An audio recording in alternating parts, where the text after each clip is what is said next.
আজকে আমরা সব ভাই বোনরা মিলে বাঁশুলিয়া চাপড়া বিলে গিয়ে অনেক মজা করলাম। আমরা সবাই বিকেলবেলা রেডি হয়ে বাঁশুলিয়া চাপড়া বিলে যাওয়ার জন্য রওনা দিয়ে দিলাম। আমরা একটা অটো রিজার্ভ করে নিয়েছিলাম। আমরা সবাই মিলে টোটাল 10 জন হয়েছিলাম, কিন্তু অটোতে মাত্র 8টা সিট ছিল।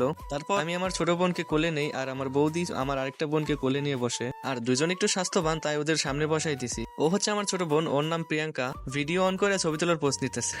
তারপর আমরা এলাকার সৌন্দর্য দেখতে দেখতে যাইতেছিলাম। আর ও হচ্ছে শ্রুতি, আমার আরেকটা ছোট বোন। আমার পাশে আমার বোন জামাই, ওর নাম প্রান্ত, আর তার পাশে আমার জেঠাতো ভাই, ওর নাম জয়দেব। আর এখানে জয়দেবের ছোট বোন ছিল আর বৌদির ভাইও ছিল। আর সামনে আমার জেঠাতো ভাই সজীব আর একটা কাকু ছিল, ওর নাম আকাশ। তো এই হচ্ছে আমরা সবাই। আমরা প্রায় বাঁশুলিয়ার কাছাকাছি চলে আইছি। আর এই বাঁশুলিয়া আসার জন্য আমার ছোট বোন শ্রুতি অনেক এক্সাইটেড, কারণ ছোট থেকে এই পর্যন্ত ও একবারও এখানে আসে নাই। আসার আগে যখন ওরে বলছিলাম আমরা আজকে বাঁশুলিয়া যাবো, নৌকায় ঘুরবো, ও তো পুরো লাফালাফি শুরু করে দিছিল। আর একটু পর পর বলতেছিল দাদা কখন যাবো, দাদা কখন যাবো। তো আমরা বাঁশুলিয়ার কাছাকাছি চলে আইছি। আর ওই যে দূরে দেখতে পারতেছো অনেকগুলো নৌকা, হয়তো ক্যামেরাতে দেখা যাইতেছে না, কিন্তু সামনে অনেক দেখা যাইতেছে। আর আজকের ওয়েদারটা একটু অন্যরকম সুন্দর ছিল, পুরো আকাশটাই মেঘ জমে ছিল। আর এরকম ওয়েদারে ঘোরাঘুরি করতে কিন্তু অনেক জোশ লাগে। দেখেই মনে হইতেছে অনেক জোরে বৃষ্টি আসবে, আর যদি সেলুতে থাকার সময় অনেক জোরে বৃষ্টি হয় তাহলে তো ব্যাপারটা জমে ক্ষীর হয়ে যাবে। তো দেখা যাক, যদি বৃষ্টি হয় তাহলে তো ভালোই হয়। তারপর আমরা নামার পর একটা সেলু ভাড়া করে নেই, আর এই সেলুতে করে আমরা এখন ঘোরাঘুরি করব।